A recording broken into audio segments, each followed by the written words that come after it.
Hello বন্ধুরা, শতাব্দী ব্লগে সবাইকে স্বাগত জানাই। আজকে নিয়ে চলে এসেছি আরেকটি রেসিপি। রেসিপিটা হলো গুড় দিয়ে মুড়ির মোয়া রেসিপি। তো গুড় দিয়ে মুড়ির মোয়া রেসিপি বানাতে এখানে আমি গুড়টাকে জাল দিতে বসিয়ে দিয়েছি, আর এদিকে দেখো আমি মুড়ি নিয়ে নিয়েছি।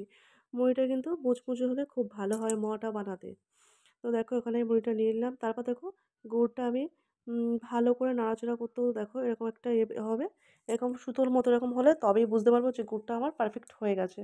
তো দেখো এখানে কিন্তু আমার হয়ে গেছে। তোমরা কি বুঝতে পারছো? দেখো এটা উঁচু করে এরকম করলে বোঝাই যাচ্ছে যে দেখো এটা আমার গুড়টা হয়ে গেছে। এবার এর মধ্যে কিন্তু আমি মুড়িটা দিয়ে দিচ্ছি। তো মুড়িটা দিয়ে আবার ভালো করে একটু মিক্স করতে হবে। তো দেখো আমি কিন্তু ভালো করে মিক্সড করছি। ভিডিওটা খুবই ছোট, সবাই পুরোটা দেখো, কেউ স্কিপ করবে না।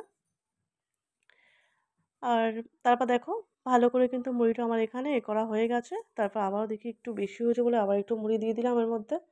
তো দেখো আবারও মিক্সড করতে হচ্ছে। তো দেখো মুড়িটা কিন্তু আমার মিক্সড করা হয়ে গেছে। এবার আমাকে নাড়ু করতে হবে।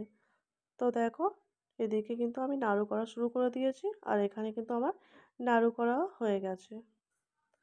তো দেখো আমার এই মুড়ির মোয়া তৈরি হয়ে গেছে।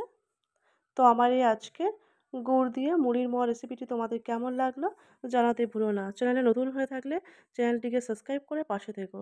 যারা আমার নতুন বন্ধু তাদেরকে অনেক অনেক ভালোবাসা, যারা আমার পুরনো বন্ধু তাদেরকে অনেক অনেক ভালোবাসা। সবাই ভালো থেকো, সুস্থ থেকো, সাবধানে থেকো। দেখা হবে নতুন কোনো ভিডিওতে।